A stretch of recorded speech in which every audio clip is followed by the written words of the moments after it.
Antes que nada, pues muchas gracias por haberse conectado a esta sesión de charla con expertos. Es nuestra tercera sesión en el programa y nos da mucho gusto pues que nos acompañe el doctor Eduardo Elías Gutiérrez López. Como les comenté en un correo electrónico, esta semana justo iniciamos con nuestro módulo 4 de la especialidad, no, perdón, nuestro módulo ya 5 de la especialidad, que es sobre política de inmigración de Estados Unidos. Y el próximo módulo, que es el módulo 6, trataremos sobre la política migratoria de México. Son políticas muy específicas, pero creo que es importante que ustedes tengan una base sobre qué es una política migratoria, cómo se constituyen las diversas políticas migratorias o cuáles son los elementos que se toman a consideración para la construcción de las mismas. Y en este caso, bueno, pues invitamos al doctor Eduardo Elías, quien es licenciado en Derecho, maestro en Ciencias Jurídicas y doctor en Estudios de Migración, quien es pues un experto en el tema, trabaja, sus líneas de investigación versan justo sobre política migratoria, derechos humanos, filosofía del derecho, entonces tiene un amplio conocimiento sobre el tema y actualmente pues es profesor investigador en la Facultad de Derecho de la Universidad Autónoma de Baja California y miembro del Sistema Nacional de Investigadores.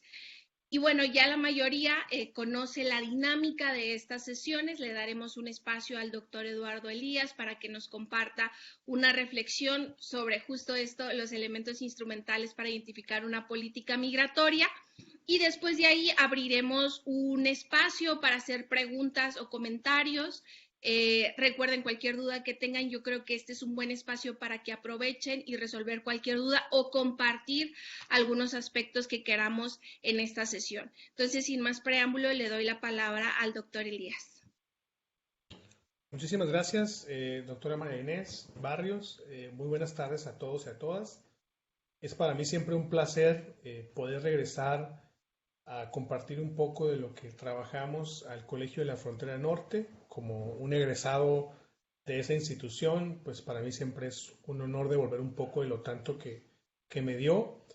Y bueno, pues vamos a platicar un poquito de lo que hemos estudiado en los últimos años y precisamente hemos titulado a esta presentación Elementos instrumentales para identificar una política migratoria. Y pues bueno, vamos a partir de ahí. Como ya comentó la doctora María Inés, pues mi nombre es Eduardo Elías y soy profesor investigador en la Facultad de Derecho Tijuana, acá en la Universidad Autónoma de Baja California. Muy bien. Ay, no sé, por alguna razón no me permite mover. A ver, déjenme volver a compartir porque no me permitía avanzar. No sé por qué.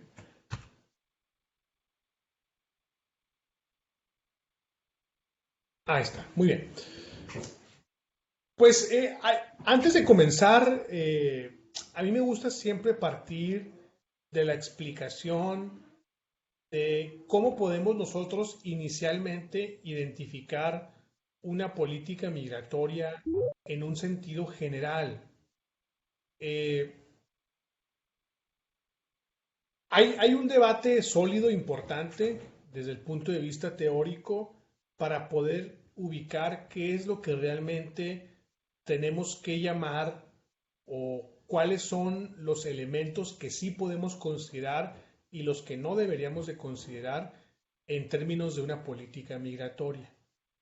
Usualmente cuando trabajamos el concepto política pública o cuando leemos diferentes autores y autoras que establecen la noción de política pública sobre migración o política migratoria, rápidamente pensamos en instrumentos más de tipo operativo. Pensamos en algún tipo de programa especial, pensamos en algún tipo de manual o en algún instrumento que tiene más la finalidad de ventilar la parte directamente práctica u operativa que atañe a los diferentes actores encargados de las actuaciones migratorias en un país. Sin embargo, fuera un poco de esa discusión, a mí siempre me ha parecido pertinente partir de la premisa de que antes de todos esos instrumentos, que por supuesto son muy valiosos y desde luego que forman parte sustantiva de las políticas migratorias, nosotros debemos partir de la base de que una política migratoria inicia desde el contexto de las constituciones de los países. En el plano de los estados democráticos, hoy en día podemos decir que la base de los estados democráticos, la base incluso de los estados-nación, como los entendemos actualmente, siempre parten de la existencia de una constitución política o una constitución en general, que es la base normativa de estos países, ¿no? Entonces, es en las constituciones de los países donde podemos identificar los primeros pasos que a la postre terminan por construir una política migratoria determinada. Desde luego, hay muchos politólogos, hay muchos expertos y expertas en materia de política pública que no están muy de acuerdo con esto porque piensan que una norma jurídica no puede per se ser llamada política pública porque tienen, digamos, como finalidades diferentes, racionalidades variables, pero al final, si somos muy analíticos, nos vamos a dar cuenta que todos estos programas, instrumentos y política pública más de corte operativo tiene que contar con requisito, como requisito obligatorio, estar ligado, ¿no?, a una norma predeterminada, o sea, una norma que exista antes de estos patrones operativos. Por lo tanto, ¿cómo no pensar que es parte de una política migratoria la base normativa si es al final lo que termina por darle sentido al resto de las políticas operativas que se construyan al interior de un país, ¿no? Entonces, por eso quisiera como partir de esa idea y creo que quede como que quede muy claro esto y que lo entiendan muy bien ustedes, que el primer elemento instrumental de una política migratoria lo vamos a encontrar en las constituciones del país que nosotros estemos estudiando. Aquí les puse, por ejemplo, el caso mexicano, ¿no? El caso mexicano lo podemos encontrar desde el artículo primero de la Constitución, ¿no?, al establecer en su primer párrafo que todas las personas gozarán de los derechos humanos reconocidos en la Constitución y en los tratados internacionales. ¿Por qué es importante este primer párrafo, no? Bueno, porque nos va abriendo la pauta de que hay una extensión de los derechos humanos hacia las personas extranjeras, hacia las personas migrantes, hacia las refugiadas, hacia incluso personas que no cuenten con un documento migratorio que avale una estancia regular en el país, ¿no? Eso quiere decir que esta política migratoria avala en primer sentido el respeto y la protección de los derechos humanos. Por ende, en teoría, todos los demás programas, políticas, instrumentos, manuales, directrices que surjan en el contexto más operativo tienen que seguir respetando este lineamiento de que los derechos humanos no estarán condicionados a una nacionalidad o a una situación migratoria en concreto. Entonces, vean la importancia de partir desde las constituciones de los países, ¿no?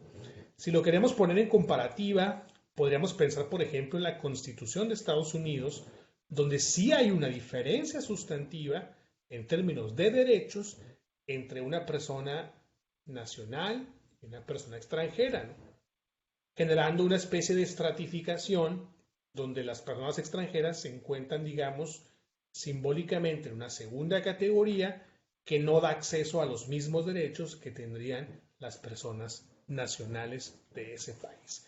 Por lo tanto, el resto de políticas públicas que se generen en el contexto de un país que desde sus constituciones establezca una sólida diferenciación entre extranjeros, nacionales, migrantes y nativos, va a terminar por repercutir en todos los demás instrumentos porque así lo establece su propia Constitución. Entonces, por eso la importancia de identificar este primer elemento.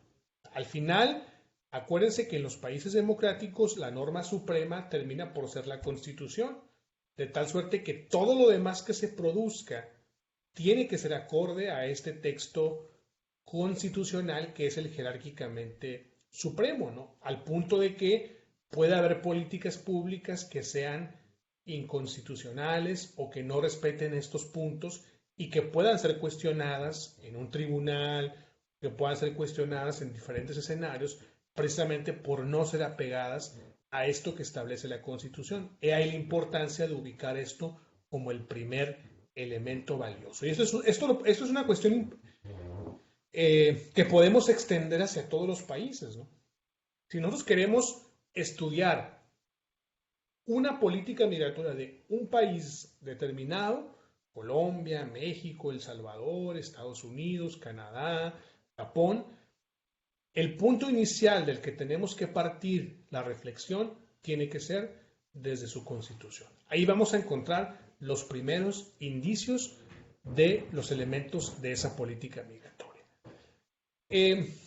Por ejemplo, en el caso mexicano hay restricciones también, ¿no? En la misma Constitución nos va diciendo que esto que dice el artículo primero pues no es del todo cierto, porque pues también hay algunas restricciones en materia de derechos políticos, en materia de derecho a la propiedad, en materia de derechos sindicales, ¿no?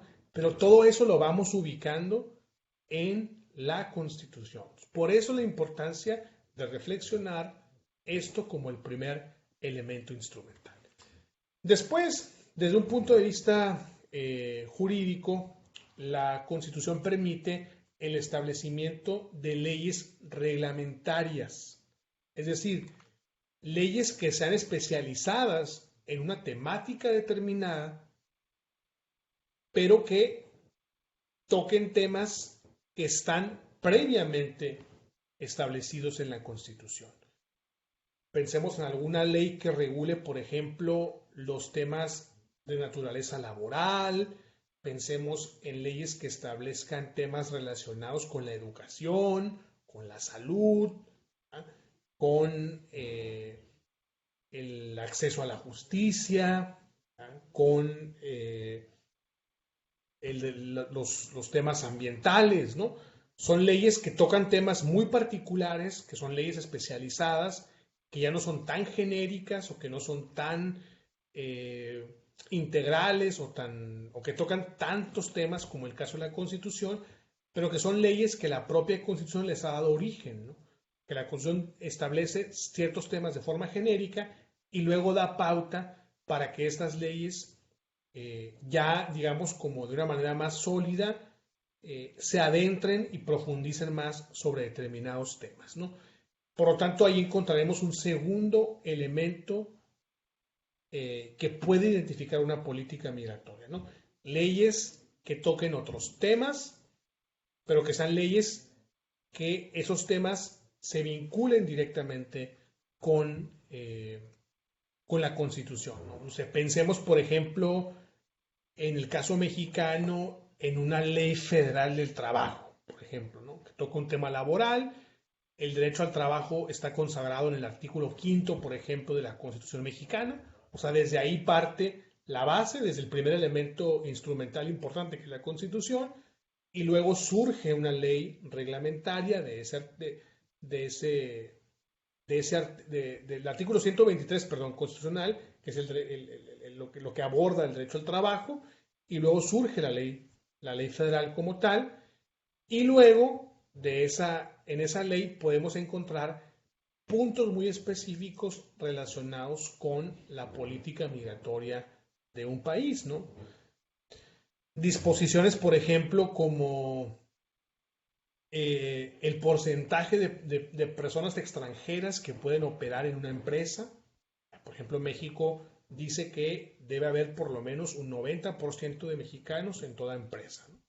Que no debe extenderse del 10% el personal extranjero, salvo que no hubiese profesionistas especializados en una área o personas dedicadas a un área donde tendrían que entrar personas extranjeras con la intención de preparar a las nacionales, y solamente bajo esos casos se podría extender de ese 10%, ¿no?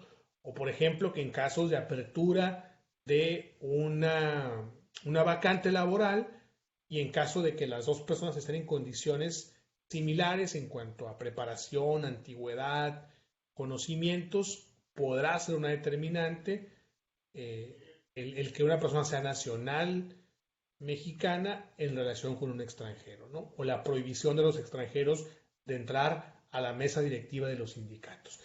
Si te fijas, vamos a encontrar puntos muy particulares en el contexto de una ley reglamentaria que tienen relación directa con la política migratoria, porque estamos viendo cómo la política migratoria mexicana, en este caso, la que es como la que pongo como en un primer ejemplo,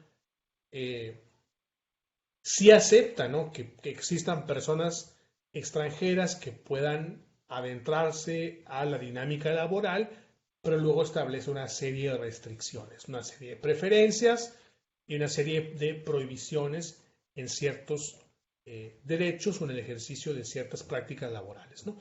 Entonces, ahí podemos encontrar un segundo elemento importantísimo, valioso, dentro del contexto de una política migratoria. Partimos de las constituciones y luego brincamos a las diferentes leyes federales, reglamentarias, repito, que emanan directamente de la Constitución, pero que también abordan temas que se relacionan con las cuestiones de naturaleza migratoria. Sin ser todavía, ojo aquí, sin ser todavía leyes especializadas en materia migratoria.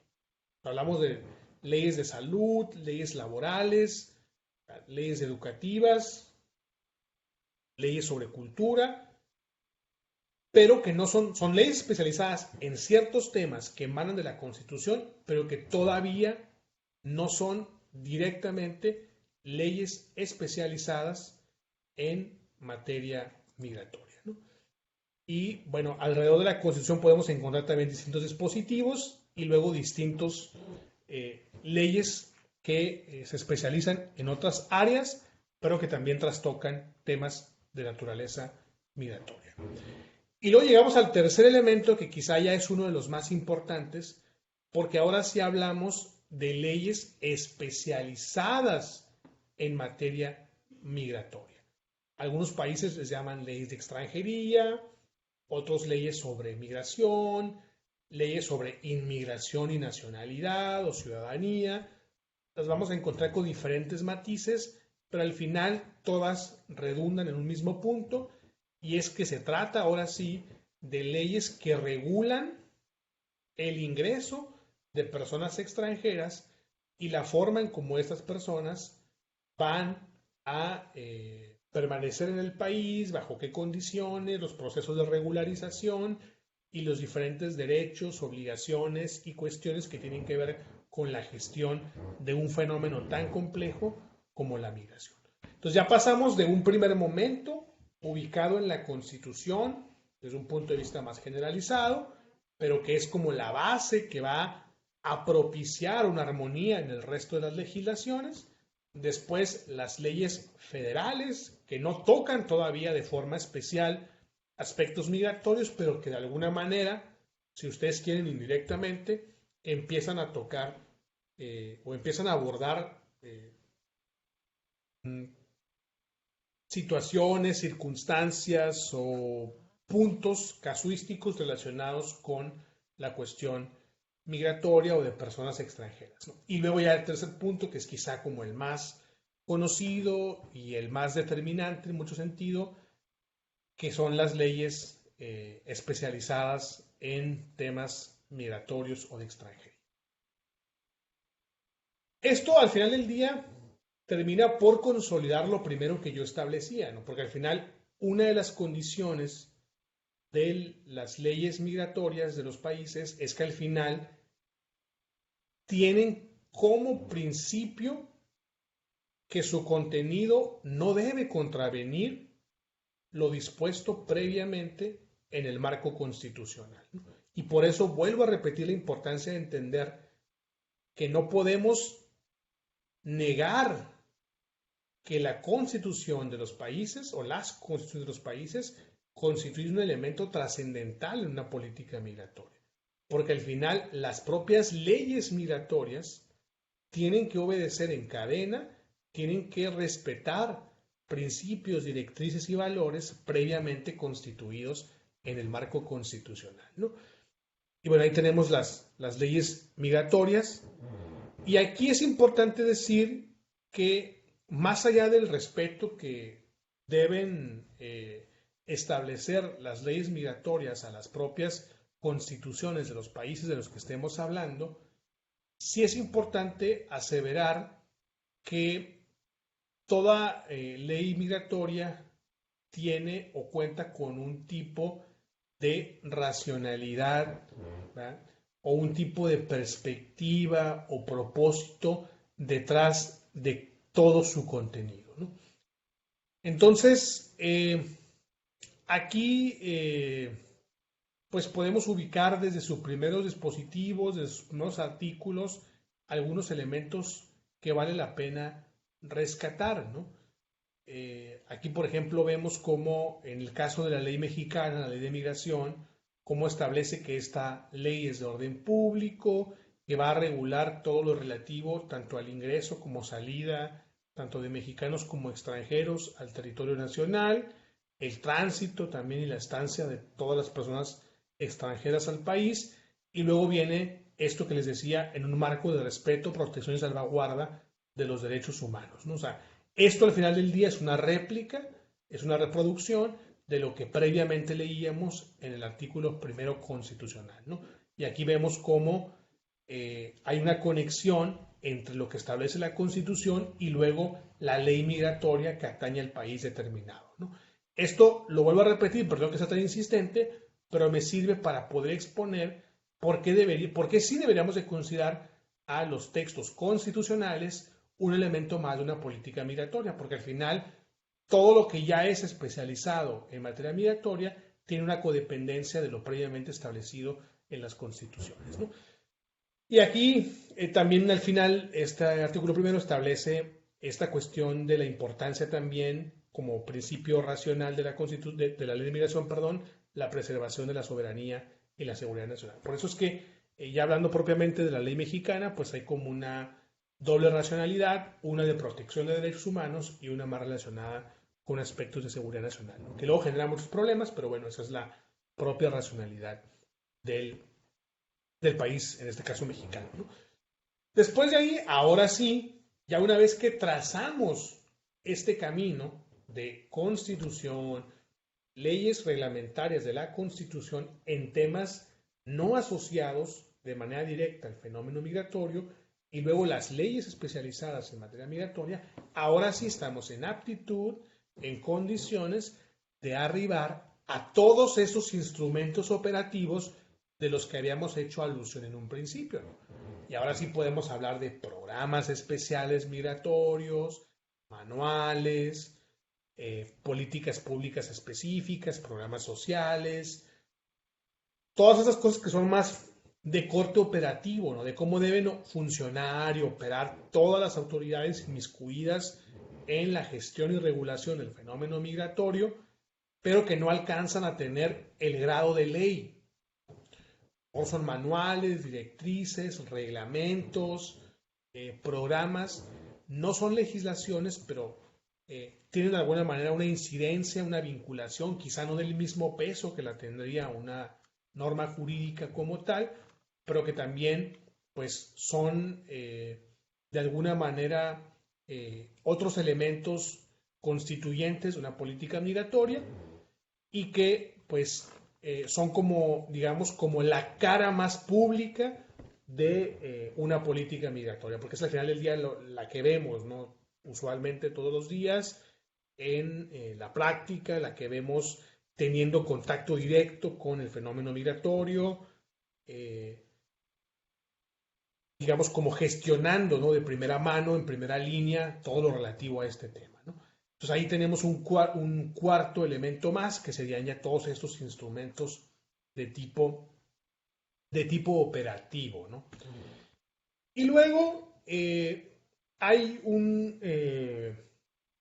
elemento todavía adicional que lo podemos ubicar en el contexto de los procedimientos, demandas o trámites que surjan sobre aspectos migratorios que lleguen hasta las últimas instancias de naturaleza judicial, ¿no?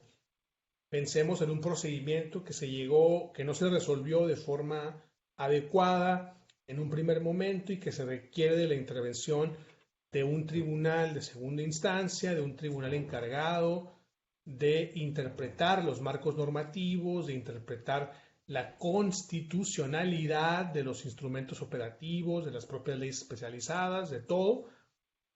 En esta parte como más de procesos, ¿no? De procedimientos, más de práctica judicializada, eh, hay viene la intervención de cuerpos judiciales, ¿no? Que se encargan de interpretar cuando no quede claro de manera literal o cuando haya confusión en la forma en que se aplica un precepto legal, ¿no? Y ahí surge un elemento más que tiene que ver con la interpretación que hacen los jueces, juezas y tribunales sobre todos estos elementos que hemos ido enumerando en el contexto de una política migratoria, ¿no? Protegiendo desde luego el valor fundamental que es la Constitución como tal. Entonces, esto es muy importante porque pues en algunos países se les llama jurisprudencia, ¿no? Que tiene que ver con la interpretación que los tribunales de mayor jerarquía realizan sobre situaciones que se presenten, ¿no? En el seno de una cuestión migratoria que no esté debidamente clara en el texto o en los textos que conforman el resto de los elementos, y a través de estas interpretaciones de los tribunales se clarifica un poco más esta temática, ¿no?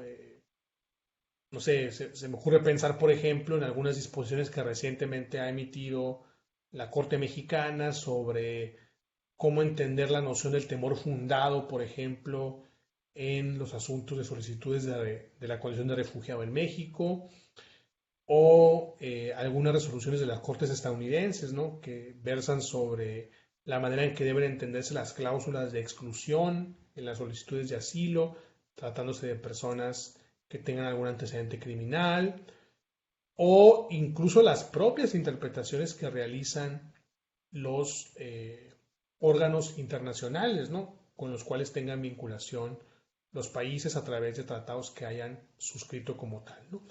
Entonces, ahí tenemos un elemento más que también conforma la política migratoria, y esto vale la pena subrayar porque tenemos la intervención de un poder distinto, ¿no?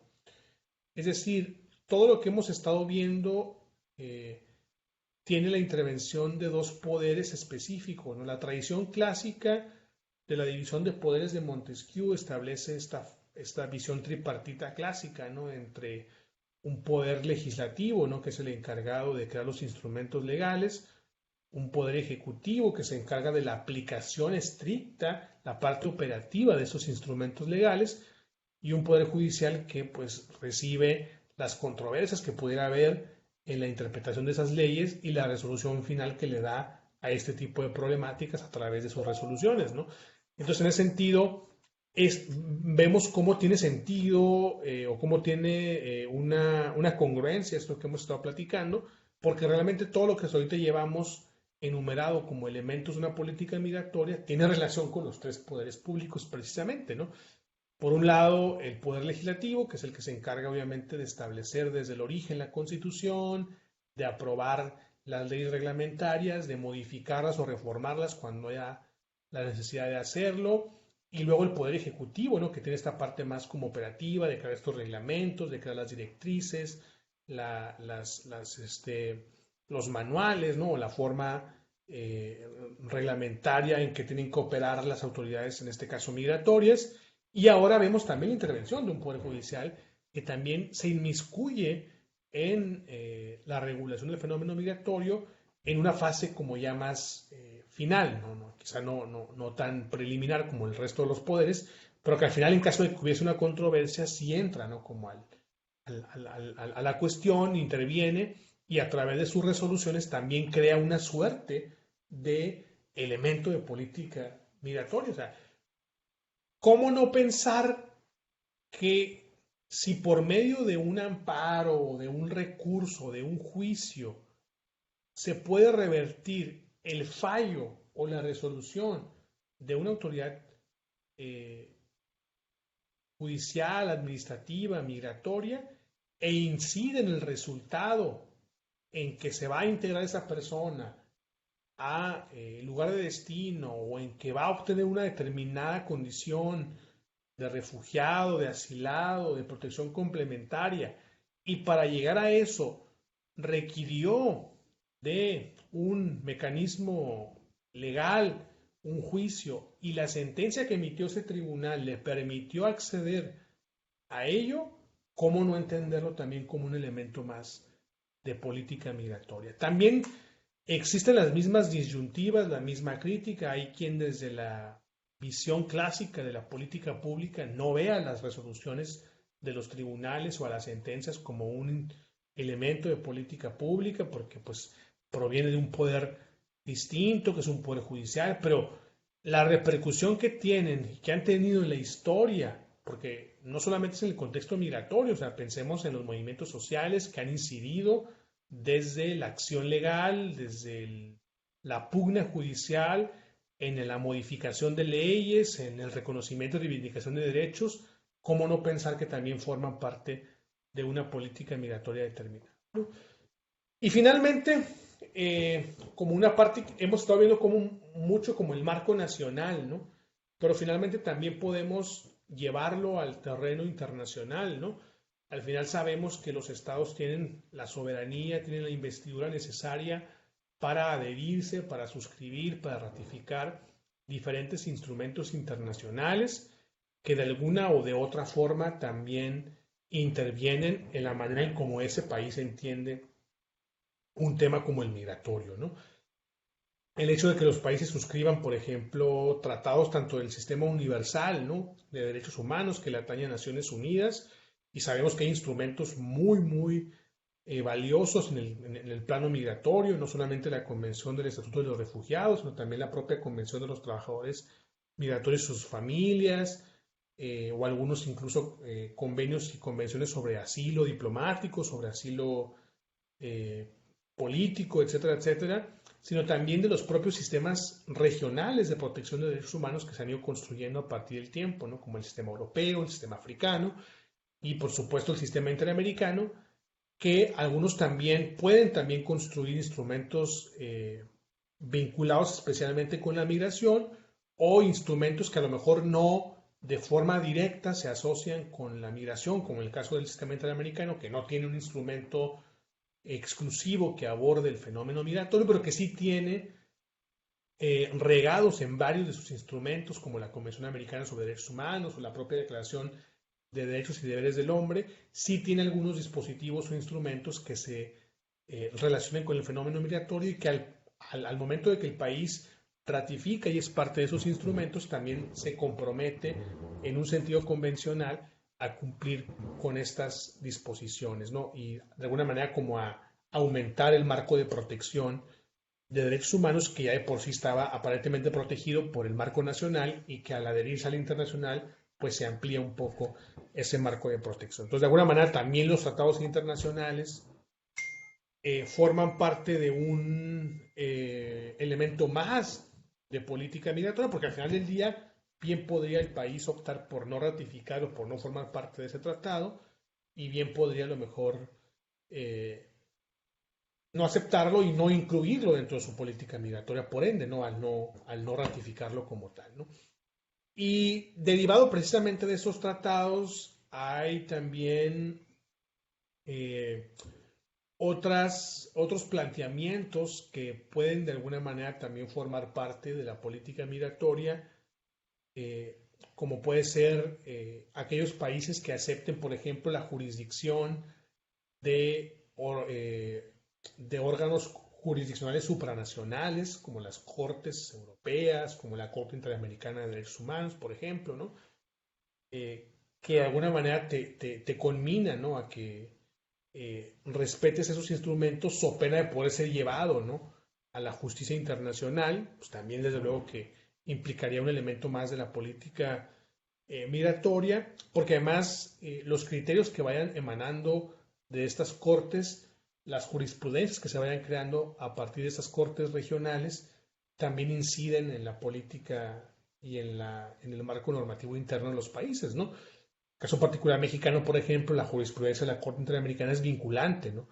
Eso quiere decir que las decisiones que se tomen, por ejemplo, en casos como Vélez Lord contra Panamá, que es un caso que trata específicamente la historia de una persona migrante y la manera en cómo debe ser tratada una falta administrativa por razones migratorias y cómo se debe diferenciar de un delito, ¿no? Hablando en materia penal, luego termina por incidir también en el resto de países que son parte de ese sistema regional y que han admitido la jurisdicción de la Corte, porque esas resoluciones que luego constituyen precedentes, jurisprudencias, también inciden al interior de los países, ¿no? Entonces, por ende, podemos decir que no solamente son los tratados internacionales, sino incluso las propias resoluciones que emitan esas cortes internacionales de las que forme parte el país del que estemos nosotros haciendo un análisis, también podrían entrar en el contexto de los elementos de política migratoria.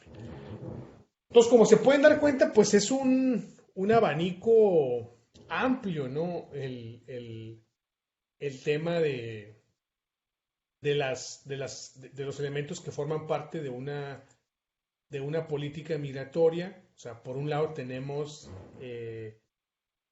la Constitución, las leyes federales reglamentarias que emanan directamente de la Constitución, las leyes especializadas en materia migratoria o leyes de extranjería, como la llaman algunos países como España. Posteriormente, los instrumentos más de tipo operativo, de política pública clásica, ¿no? Que tienen que ver más con la forma en cómo se materializa la aplicación de las leyes migratorias. Y luego ya el plano más internacionalizado que tiene que ver con los tratados internacionales y las diferentes jurisprudencias o criterios que emitan las cortes regionales que puedan tener vinculación y ser de carácter obligatorio para los países, ¿no? Si tú quieres entender la política migratoria de un país, desde mi perspectiva, si quieres tener un panorama amplio, tienes que inmiscuirte y profundizar en todos y cada uno de estos elementos que hemos estado platicando. Perdón, me adelanté un poquito, no quería salirme de las diapositivas. Tienes que inmiscuirte en cada uno de esos puntos que hemos platicado con antelación, ¿no? El error que se comete a veces metodológicamente es que nada más se va a estudiar la ley de migración o las leyes de extranjería y al no conocer el contexto previo, que es el constitucional, y el posterior, que es el de los instrumentos operativos, el de los tratados internacionales, lo que al final resulta es un panorama sesgado de la política migratoria en cuestión. Si nosotros queremos realmente analizar a cabalidad lo que constituye una política migratoria de un país, del que sea, yo les pongo el ejemplo de México, obviamente por el contexto de mi conocimiento, ¿no? Pero tendrías que, porque cada país tiene su propia constitución, tiene sus propias leyes, su propia ley especializada en materia migratoria, propios instrumentos internacionales. Entonces, esto puede aplicarse metodológicamente para cualquier país y te daría un panorama integral, holístico, amplio de lo que representaría la política migratoria de ese país que tú has optado por analizar. Bueno, una vez que haces esto, ya estás en condiciones de poder identificar un tipo de política migratoria determinada, ¿no? Y me faltó un poco compartir la última parte de las diapositivas, pero esta parte la voy a explicar sin diapositivas, así que voy a tratar de dejar de compartir, pero sigo explicando el tema. De alguna manera, una vez que identifica estos elementos, ya estás en condiciones de emitir un juicio sobre qué tipo de política migratoria estás hablando, o puedes concluir que ese país que tú estudiaste tiene ese tipo de política migratoria. A partir de los últimos trabajos académicos que yo estaba trabajando y después del análisis de diferentes elementos y teorías, tanto de explicación de las causas de la migración, como de la explicación de la perpetuación y cultura de la migración, y luego de los procesos de integración, yo he construido como una serie de categorías para identificar distintos tipos de políticas migratorias, ¿no? Hay políticas migratorias de control o contención, que serían, por ejemplo, el primer tipo de política migratoria que podríamos identificar. Este tipo de políticas, desde sus constituciones y sobre todos los elementos sobre los cuales hemos emitido un recorrido, tienen como principal propósito el controlar cabalmente sus fronteras para saber con suma precisión quiénes ingresan a territorio, cuándo y cómo ingresan y por qué ingresan, ¿no? Es una política estrictamente de control y contención de las fronteras. En la medida de lo posible, contener y reprimir el ingreso de personas extranjeras al país. Y esto lo podemos identificar evidentemente desde sus leyes que desde su constitución, como decía hace unos momentos, hacen una diferenciación sustantiva entre los derechos que puede tener un nacional y los derechos que puede tener una persona extranjera. Desde ahí ya te va marcando una pauta que va a reflejarse en el resto de los elementos que hemos estado mencionando, ¿no? Y por ende, son políticas migratorias que precisamente en aras de contener y de proteger esa frontera, invierten muchísimo dinero en la protección de sus fronteras, ¿no? La capacitación de sus personales migratorios, el establecimiento de fronteras cada vez más duras, cada vez más difíciles de poder doblegar para que no haya ingreso irregular, y tienen una perspectiva, repito, de un completo control y contención, ¿no? Esa es como la visión clásica de los países de destino que no admiten o que pocas veces admitirían el ingreso de una persona extranjera. Y eso, repito, lo vas a encontrar desde la Constitución y en el resto de las disposiciones reglamentarias adicionales en cómo puedes identificar esa política de contención, ¿no? Y luego vas a toparte con una segunda categoría que son las políticas migratorias selectivas, en el entendido de que se presentaron circunstancias que orillaron a los estados, tarde que temprano, que en origen eran estados más identificados como políticas de contención o control, pero que a raíz de diversos sucesos se vieron en la necesidad de tener que permitir el ingreso de personas extranjeras bajo condiciones muy específicas, ¿no? Y es ahí donde inicia el proceso de selectividad. La selectividad entendida por diversos autores como la posibilidad que tienen los países para poder definir el perfil, ¿no?, de las personas que son bienvenidas al territorio nacional, que pueden ingresar, y cualquiera que no reúna las características de diferente tipo, desde sociodemográfico hasta perfiles académicos, etcétera, etcétera, etcétera, no ingrese al territorio de ese país, ¿no?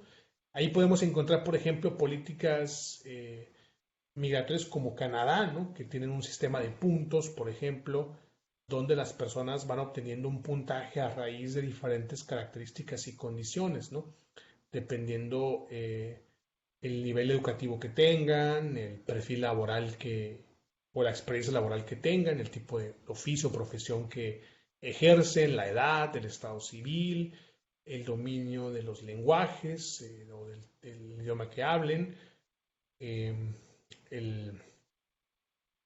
bueno, varios puntos más, ¿no? O sea, son muchísimos, y a partir de ahí se va determinando un puntaje específico que a la postre te termina por determinar si la persona, al obtener un puntaje determinado, es o no es apta o bienvenida para ingresar al país canadiense, ¿no?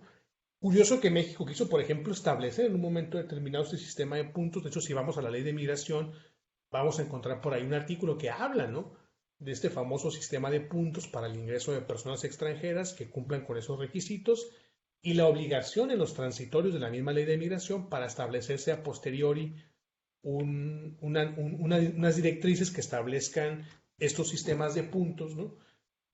Que nunca se cumplieron, ¿no? O sea, quedó nada más ahí como una pretensión legislativa que nunca se cumplió, sigue estando en la ley, pero nunca se publicó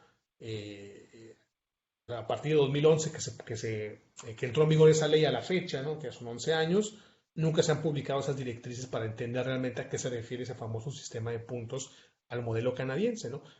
Pero otros países sí lo han seguido operando, como es el caso de Canadá. El caso de Japón pasa más o menos algo parecido.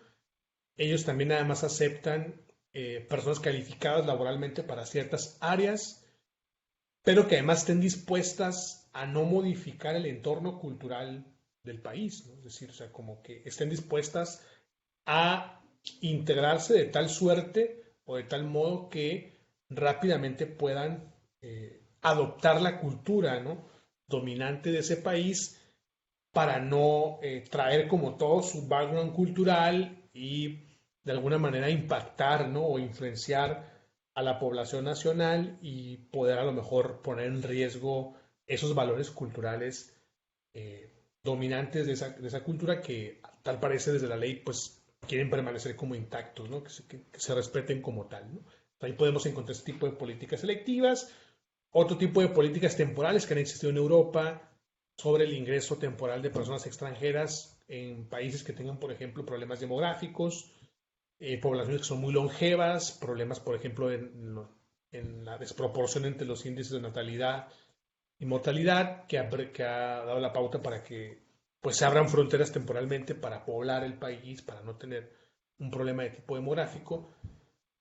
Y pues se selecciona también a población con determinada edad, en edad reproductiva, que pueda tener esas capacidades, esas posibilidades de reproducción y pues una vez que se cumpla ese propósito, pues se vuelven a cerrar las fronteras, ¿no? Entonces digamos que podemos decir que hay una conexión muy fácil de identificar entre una política de selectiva y una política de contención. Regularmente los países que son de política, que asumen una política de control o contención, usualmente pueden adoptar temporalmente un modelo de selectividad y una vez que se modifique, ¿no? O termine la causa que da origen a la necesidad de seleccionar personas, vuelven nuevamente a asumir el rol de país de control o de contención, ¿no? Y abandonar el punto de la selectividad, que es el caso como de Estados Unidos, ¿no? Que deambula entre manejar un control y una contención de las fronteras, cuidarlas a cabalidad, no permitir ningún tipo de ingreso, incluso hasta criminalizar, ¿no? El ingresar al país en un documento migratorio, pero también esporádicamente también mostrarse abierto, ¿no? A recibir a ciertos flujos con ciertas características, ¿no? Bueno, lo estamos viendo también un poco con el caso ucraniano, ¿no? O sea, como hay una resistencia a recibir población centroamericana, la suspensión del sistema de asilo a partir del COVID y mantenerlo todavía así, pero a las personas ucranianas rápidamente ofrecerles una recepción sin poner ningún reparo, ¿no? Y finalmente tenemos una política que Eduardo Domenech ha denominado una política de control con rostro humano, ¿no? Esta es como quizá una de las propuestas teóricas para mí más importantes desde una visión crítica de las migraciones, que son como este tipo de políticas migratorias que a través de todos sus instrumentos y elementos que hemos estado platicando con antelación, tal parece que van delineando una política migratoria de derechos humanos, ¿no? Como es el caso mexicano, ¿no? Que delinea desde su ley de migración, bueno, desde el artículo primero de la Constitución, que los derechos son para todas las personas, aunque después te aviente una serie de restricciones en la propia Constitución, pero luego la ley de migración vuelve a decir que el eje central de la política migratoria del país va a ser un eje de derechos humanos, pero también de seguridad nacional, pero bueno, al final empieza como a hablar mucho sobre derechos humanos, ¿no? Pero son países que abordan mucho el tema de los derechos humanos, retóricamente lo reproducen y lo reutilizan infinidad de veces, pero curiosamente en la práctica como tal no se diferencian mucho de los países que optan por una política contenciosa o de control. Simplemente lo único que cambia es como el discurso y la retórica que utilizan para abordar el tema de los derechos humanos. De hecho, dice Dominic, a veces incluso este tipo de políticas que sobreabusan del discurso relativo a los derechos humanos, en la práctica terminan incluso por ser eh, más, más excesivos en el manejo del control de fronteras que los propios países que abiertamente, ¿no?, se jactan de ser un país que contiene, ¿no?, y que reprime el ingreso de personas a través de sus fronteras, ¿no? Y esto me parece muy interesante, ¿no? Porque creo que eso sucede con muchísimos países, ¿no? Pero particularmente podemos hablar del caso mexicano, ¿no? Es un país que desde la reforma constitucional al artículo primero del 10 de junio del 2011, que está justo por cumplir justamente 11 años, eh, todos sus ejes normativos, desde la Constitución hasta la propia ley eh, migratoria y las leyes especializadas en otras áreas, se han cargado mucho, ¿no?, de un significado retórico de derechos humanos, pero cuando se coteja eso con la práctica, cuando se analiza esa cuestión, pues nos damos cuenta que hay un enorme distanciamiento, una disociación entre lo que se plantea en la ley de migración y la operatividad y la racionalidad que tiene, por ejemplo, una dependencia como el INAMI, ¿no?, o el marco sólido de protección que se tiene a nivel normativo del refugio, pero la diferencia operativa que se tiene a partir de la Comar y la forma en que determina ciertas resoluciones, ¿no? Entonces, un poco es explicar que, o sea, al final no hay realmente una política migratoria completamente de derechos humanos, porque para muchos autores como Lila García eso implicaría como establecer un derecho humano a migrar, ¿no? Y eso ha sido muy difícil en el contexto del derecho internacional actual, porque eso implicaría irrumpir con un principio que ha históricamente consolidado el derecho internacional, que es el principio de la soberanía, ¿no?, de los estados, ¿no? Entonces, al final del día lo que tenemos es una política que habla de derechos humanos, pero que en realidad no los materializa como tal y solamente muestra un rostro afable frente a la comunidad internacional, frente a la opinión pública, pero a veces esas políticas terminan por ser incluso más violatorias de derechos humanos y por realizar prácticas más negativas, repito, que los propios países que manejan políticas abiertamente contenciosas o de control. ¿Cómo llegamos a la conclusión de poder identificar qué tipo de política estamos hablando de un país determinado? O sea, si la política que estamos analizando puede ser catalogada como una política eh, de control o contención, una política selectiva o una política de control con rostro humano, pues a través del análisis precisamente de los elementos instrumentales que hemos analizado que conforman una política migratoria, que se puede extender más el bagaje de tipos de políticas migratorias, por supuesto, ¿no? Pero yo creo que al menos las que existen suelen realmente asemejarse mucho, asimilarse mucho con esta visión tripartita de políticas migratorias que he explicado alrededor de estos minutos, ¿no? Entonces, es un poco lo que quería contarles, ¿no? Primero, ubicar bien dónde se encuentran cada uno de los elementos que componen instrumentalmente una política migratoria y luego, identificados esos elementos, estar en condiciones teóricas y metodológicas de poder definir el país o estado que tú estés analizando, qué tipo de política migratoria es la que tiene a la luz de sus instrumentos, ¿no? Y ahí es cuando hemos identificado estos tres tipos de política migratoria. Doctora María Inés, pues esa será mi explicación. Creo que podemos abrir el diálogo, ¿no? Vi que por ahí hay algunas preguntas, así que pues Sí, adelante. muchísimas gracias, Eduardo. Sin duda, muy enriquecedora esta charla y a manera, como les decía al inicio de la sesión, de introducción para los próximos módulos.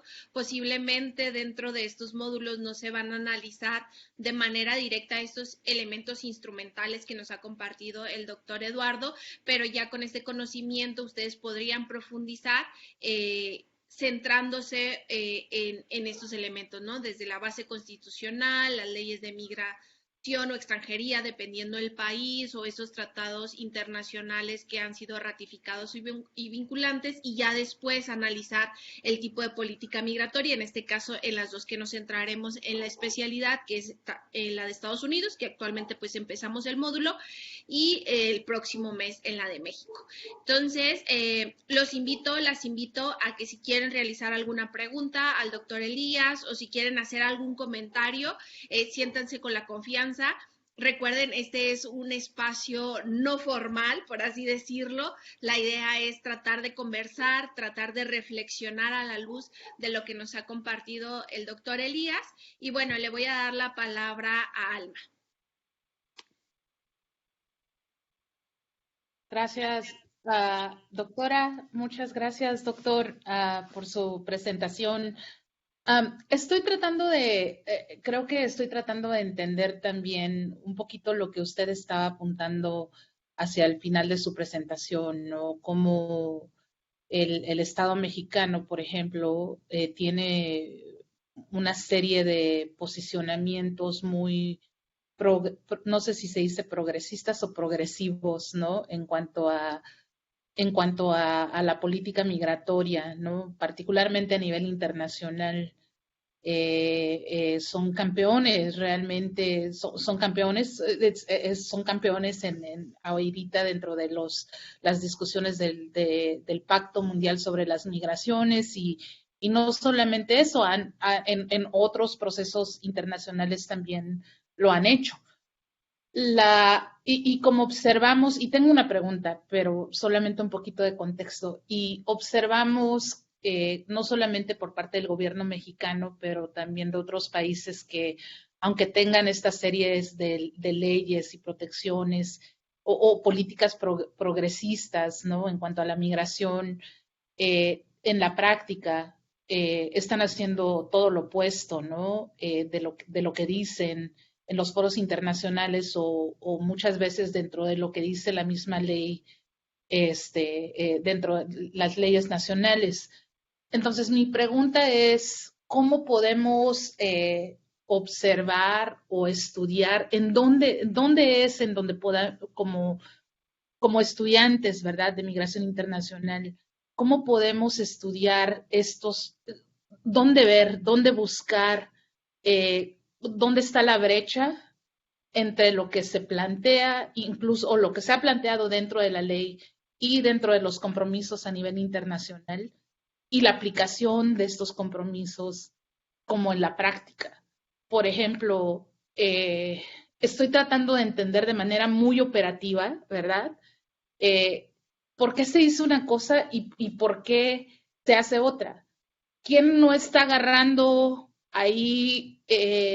¿Quién no está compartiendo información? ¿Qué agencias no están comunicándose con otras?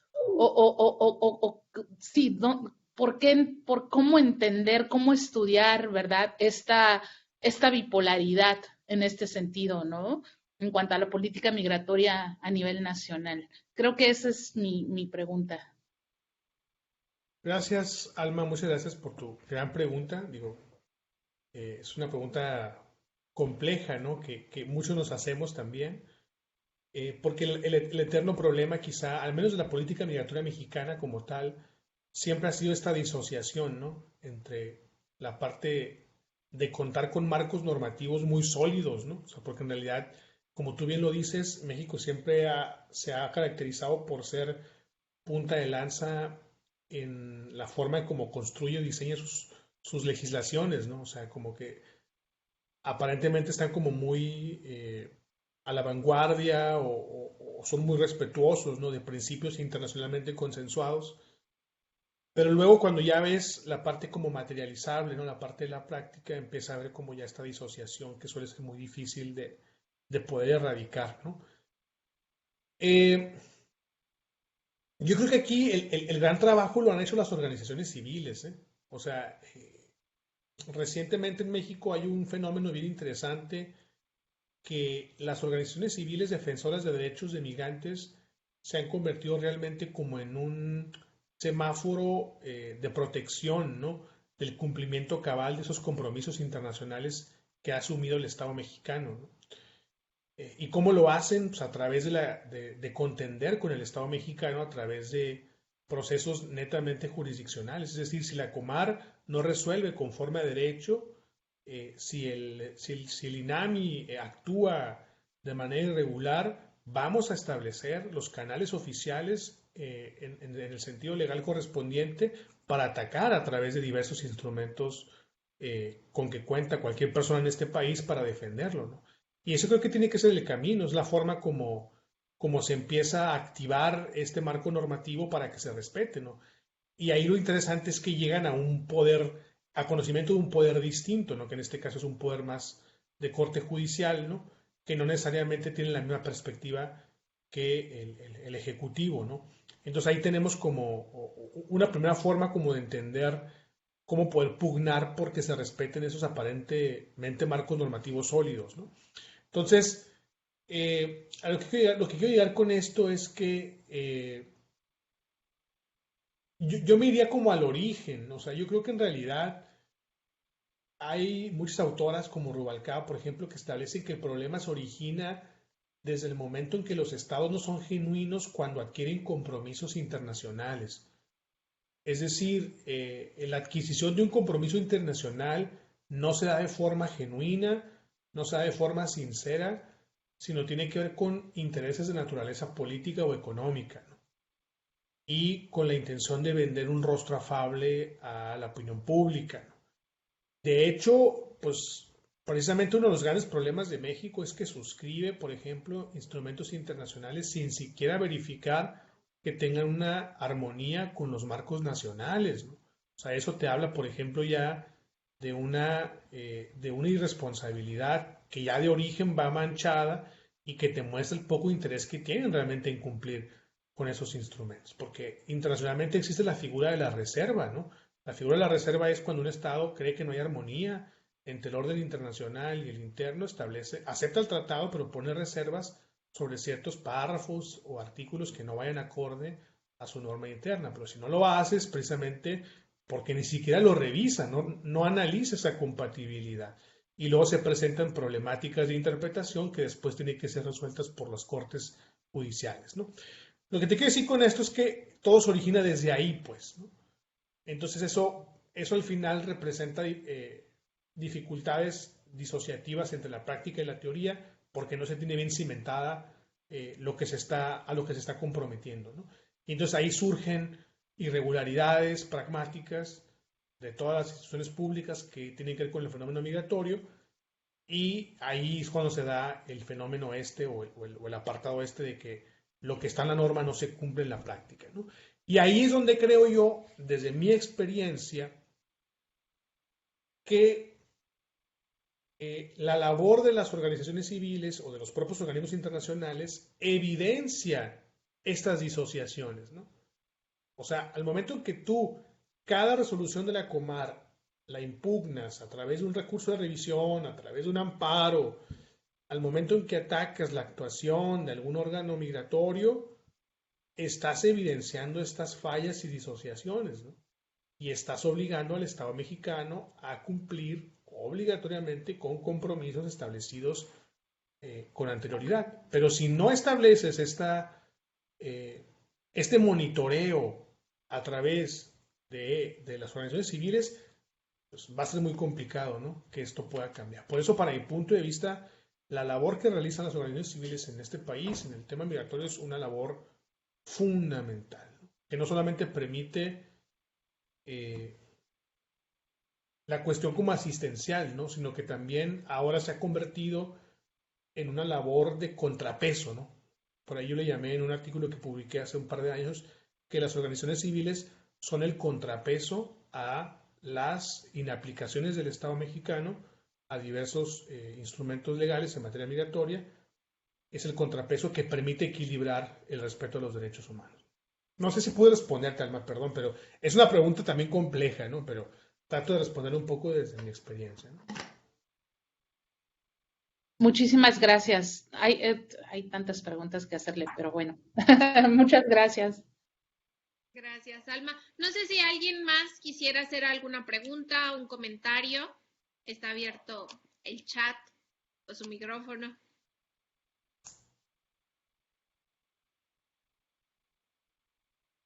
¿no? Con toda confianza, ¿eh? No, no. Sí. Igual, Alma, si tienes alguna otra pregunta, adelante. Tenemos algunos minutos todavía. Tengo otra, si es posible. Adelante.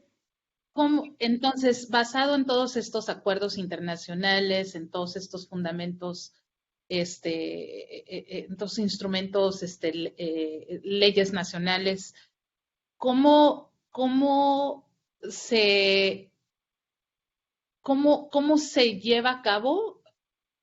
¿Cómo- a nivel, creo que a nivel de la ley, no sé a nivel normativo, políticas como el título 42.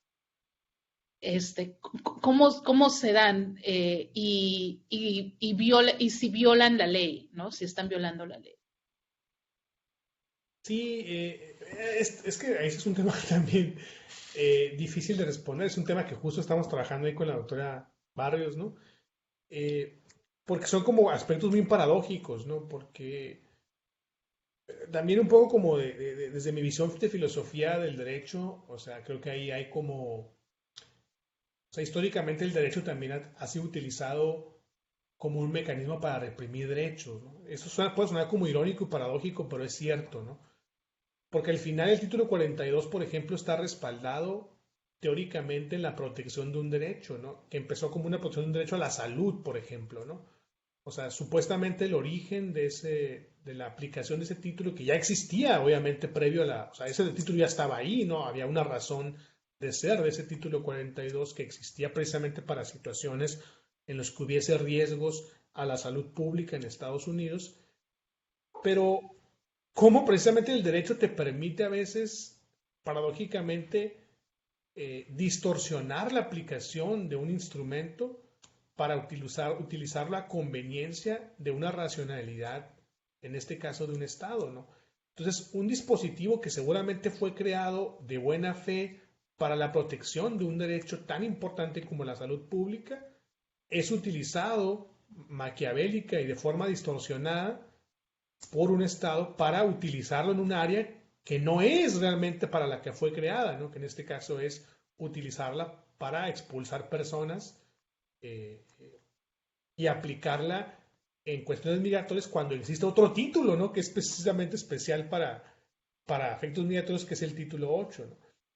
Entonces, a lo que te quiero decir es que a eso me refiero, ¿no? O sea, cuentas con instrumentos que protegen derechos humanos, pero luego los aplicas con la intención de reprimir o obstaculizar otros derechos, ¿no? Es justamente de lo que habla Dominic, ¿no? Control con rostro humano, ¿no? O sea, vendo la idea de que estoy defendiendo la salud pública de mis connacionales, pero en realidad lo que estoy haciendo no es eso, estoy expulsando a personas migrantes que no son deseables eh, que ingresen a mi país, ¿no? Entonces es un tema bien complicado, ¿no? Eh, y eso pasa no solamente con el título 42, sino con muchas otras cosas más, ¿no? Eh, Ahí, por ejemplo, si tú te has dado cuenta, la forma en cómo se ha vigilado la aplicación del título 42 ha sido también otra vez por las organizaciones civiles, ¿no? Que han luchado dentro de los terrenos judiciales para que se decrete inconstitucional la aplicación de ese título para efectos migratorios, porque no se está utilizando para lo que realmente es, ¿no? Entonces, no sé, la reflexión que te puedo dar es que al final, paradójicamente, las leyes pueden estar diseñadas con buenas intenciones, pero al final terminan por ceder ante las racionalidades que tenga un Estado, ¿no? Ante la visión que tenga el Estado de un fenómeno como la migración. Pues es un tema complicado, ¿no? Muchas gracias. Gracias, Alma, por la pregunta. Y sí, como dice Eduardo, es un tema muy complicado y que creo que a lo mejor podríamos en otro momento dedicar una sesión exclusiva a este tema, sobre todo por la controversia, incluso legal, jurídica, que ha envuelto todo este proceso. Como dice Eduardo, a lo mejor se crean políticas con una intención, pero la aplicabilidad que se le da es con otra, ¿no? Como es el hecho del título 42, que es para una cuestión de salud pública, de protección, y la realidad es que está sirviendo como un instrumento realmente de contención y de restricción de una migración indocumentada, ¿no? Que es lo que quiere parar Estados Unidos, y que si lo analizamos más a fondo también te das cuenta de a quién aplica y a quién no, que ahí también se puede ver a la parte de selectividad a la que hablaba Eduardo, ¿no? O sea, ¿por qué no aplica el título 42 si se quiere proteger la frontera a las personas ciudadanas, a las personas con residencia, a las personas con una visa laboral, a las personas que pertenecen a las Fuerzas Armadas estadounidenses?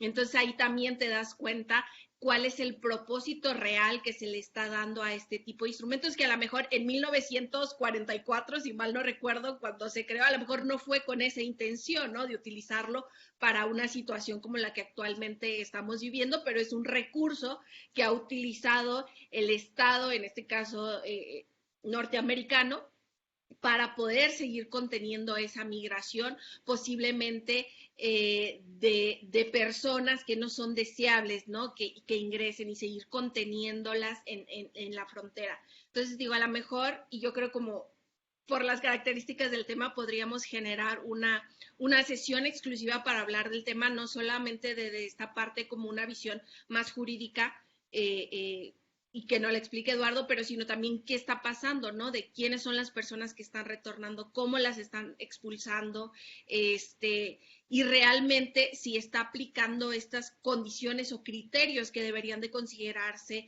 al ser el título 42 por una cuestión de salud pública, ¿no? Porque lo que nos hemos dado cuenta en la práctica, a lo mejor, y bueno, tú que estás en El Paso, también te das cuenta de que realmente hay personas que son expulsadas bajo el título 42, pero previamente las tienen en un centro de detención, previamente les toman algún tipo de muestra, ya sea huellas dactilares, fotografía de ojos, fotografía de rostro, o que incluso están internas en Estados Unidos por varios días, y dices, bueno, ¿son o no son una fuente de peligro, por así decirlo, para el gobierno estadounidense cuando son captadas o, por así decirlo, son detenidas en la región o en el sector de Río Grande Valley, pero después la llevan a un aeropuerto y las regresan al Paso, Texas, ¿no?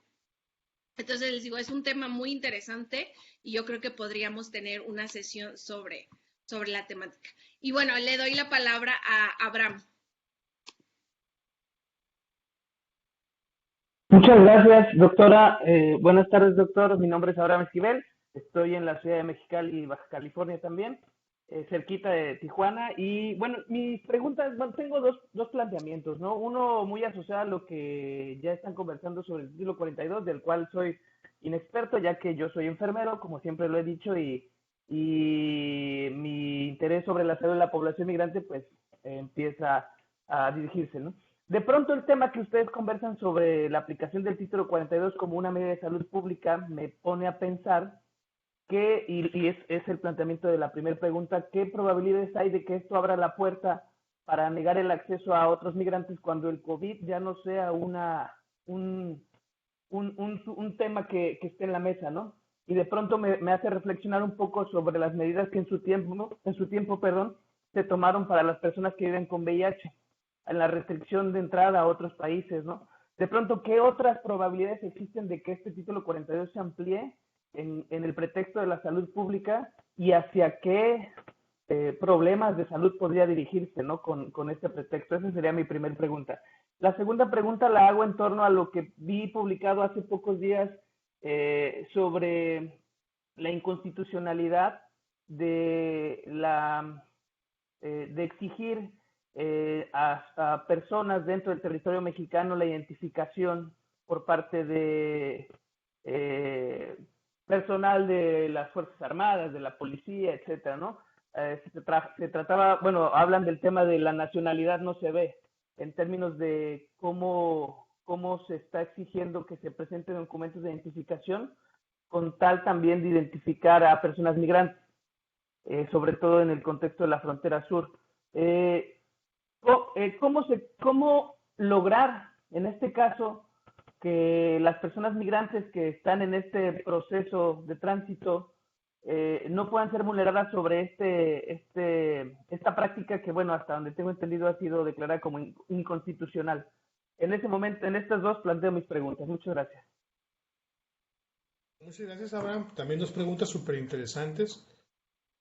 Bueno, sobre el título 42, pues hay que ver qué tanto, ya es que ahora con Biden ha estado como medio en una indeterminación, ¿no? Como que llegó primero con un discurso de que no, y luego que sí, y también ahora, pues han salido noticias, ¿no? Sobre ciertos repuntes, ¿no? En contagios en otros países, entonces quizá eso va a aperturar la posibilidad de que se siga utilizando como un pretexto, que al final de cuentas es lo que yo digo que es un pretexto para poder aplicar políticas migratorias a través de disposiciones de protección de la salud pública, ¿no?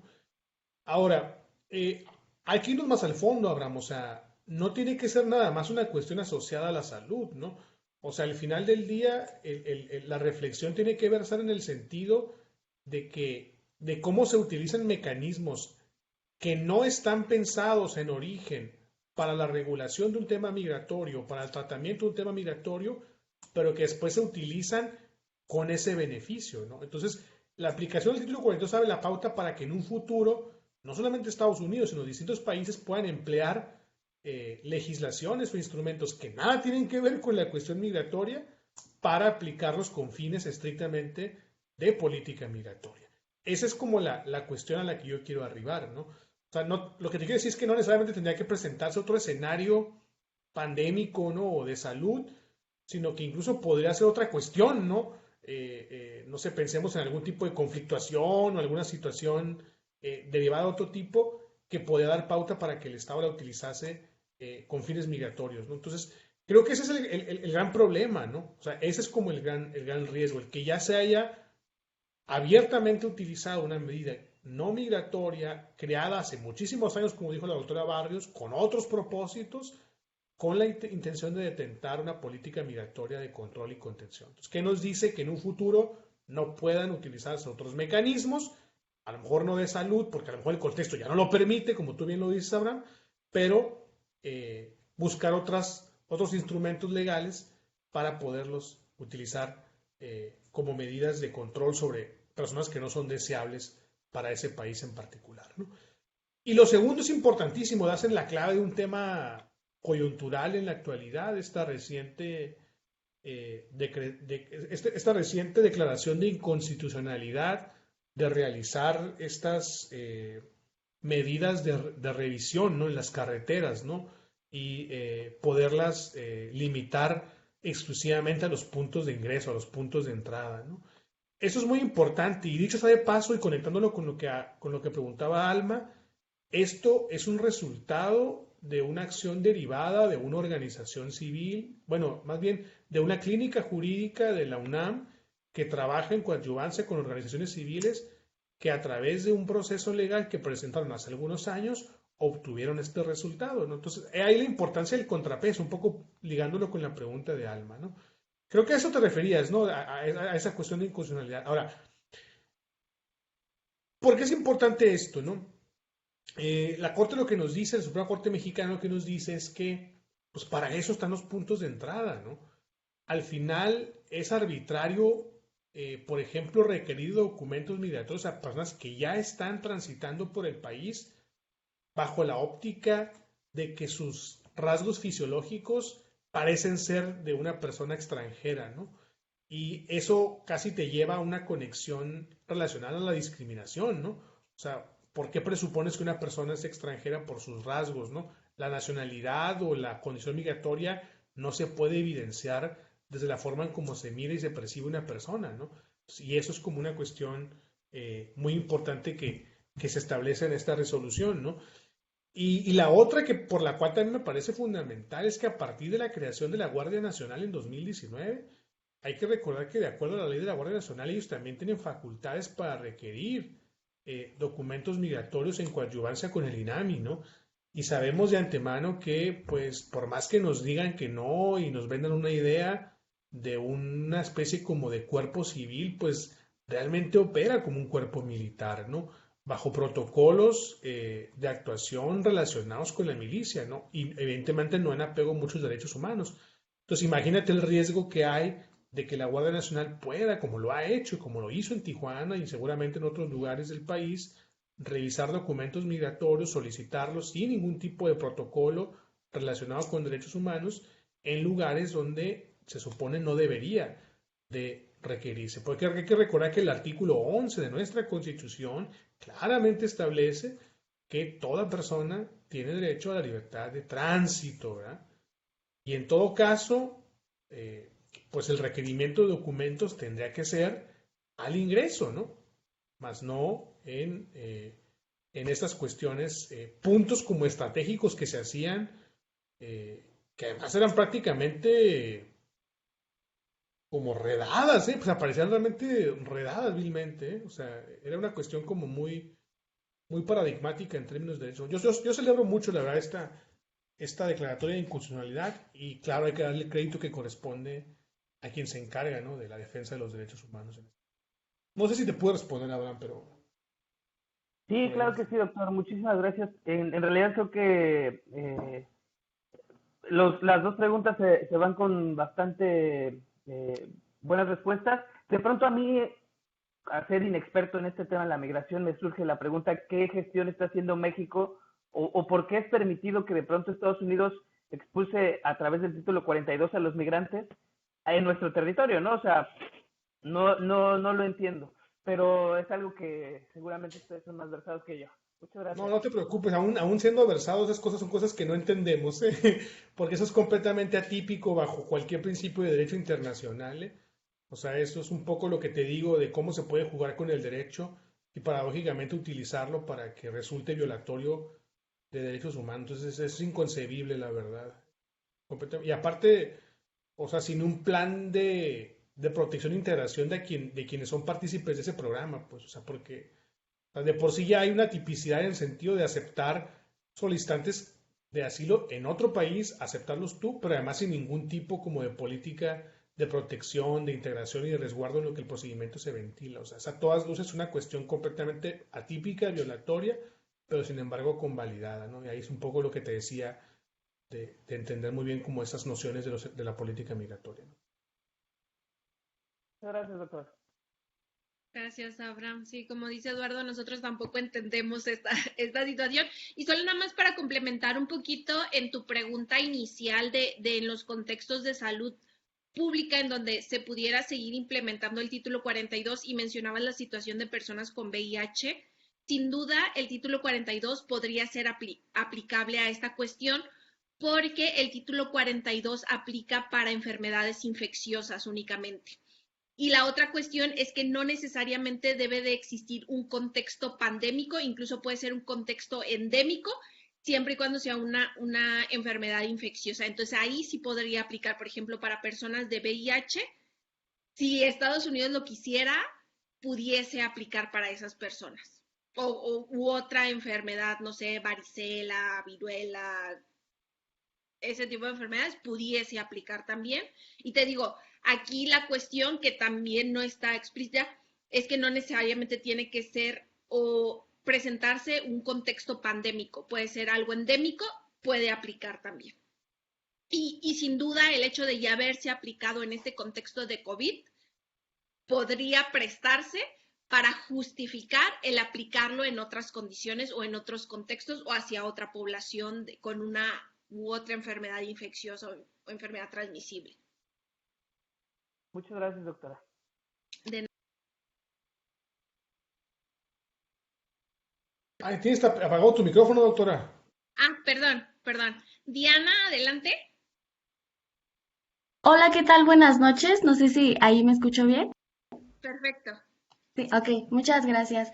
Bueno, pues primero que nada, gracias por la sesión. Buenas noches a todos y todas. Y bueno, yo escuchando todo esto, no sé, como que me quedé como que, bueno, las leyes en sí no son un sinónimo de justicia, sino que yo lo veo como un punto de partida para la defensa de los derechos y de la justicia realmente, ¿no? Ahora bien, preguntando sobre el tema de la política migratoria, a mí me surgen un montón de cuestionamientos. Yo soy politóloga, entonces cuando mencionan la parte de que las leyes están establecidas y es esto, pero por el otro lado, como mencionaron ya anteriormente, vemos que las acciones son totalmente diferentes. Entonces, no se puede interpretar que la política migratoria de México es una política de derechos humanos, aunque esté constituida con leyes que dictan que se deben de salvaguardar los derechos humanos, ¿no? Entonces, por ejemplo, México ha implementado varios programas en su política migratoria que han servido más como para servir a Estados Unidos en contención y todo esto. Entonces, a mí me genera la duda en esa parte de cuál es el papel de la interpretación desde nosotros que estamos estudiando a la hora de interpretar tanto los hechos como las leyes y cómo son implementadas. Bueno, gracias. Muchísimas gracias, Diana. También excelentes reflexiones.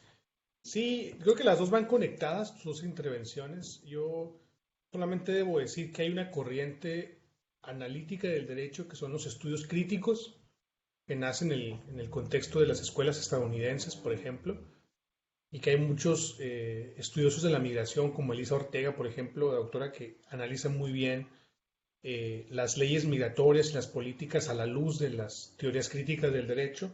Y precisamente las teorías críticas lo que establecen es justamente lo que tú dices, Diana, como no entender las leyes como preceptos ya que damos por hechos, ¿no? Sino entender como que tienen un contexto histórico y de aplicación que hace que para poder comprender el derecho tengamos que ir más allá de la propia literalidad per se de la norma, ¿no?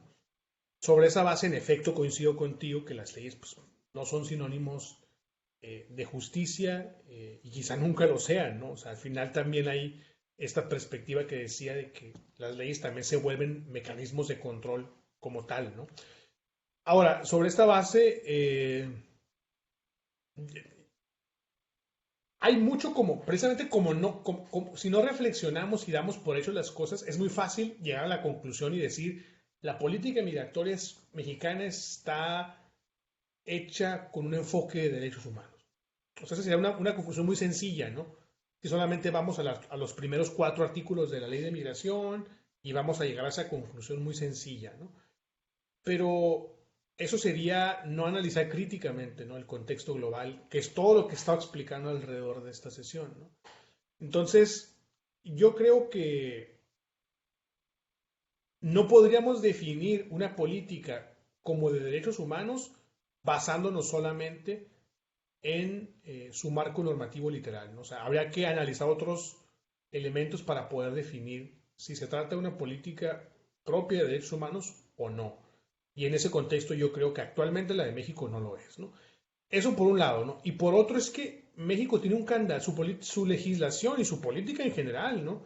Tiene un candado bien complicado de abrir porque unifica dos enfoques que en ocasiones suelen ser diametralmente opuestos, ¿no? Porque por un lado avala la protección de los derechos humanos, pero por otro lado establece esta cuestión de preservación de la seguridad nacional, ¿no?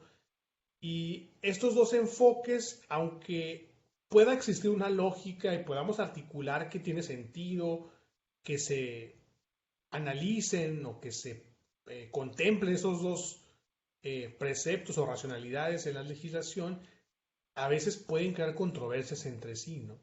Y eso es lo que ha terminado muchas veces por crear problemas en la aplicación de las normas migratorias, ¿no?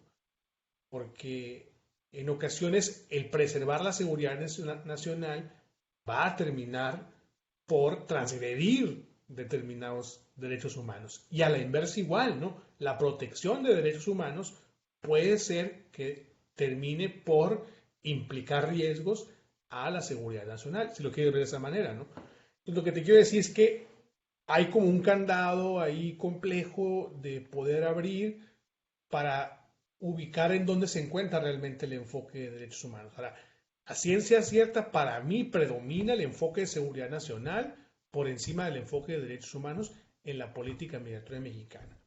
No solamente desde la literalidad, ¿eh? Por ahí yo escribo un artículo donde digo cómo el número de artículos de la ley de migración que hablan sobre control migratorio duplican, si no es que triplican, el número de artículos que disponen protección de derechos humanos.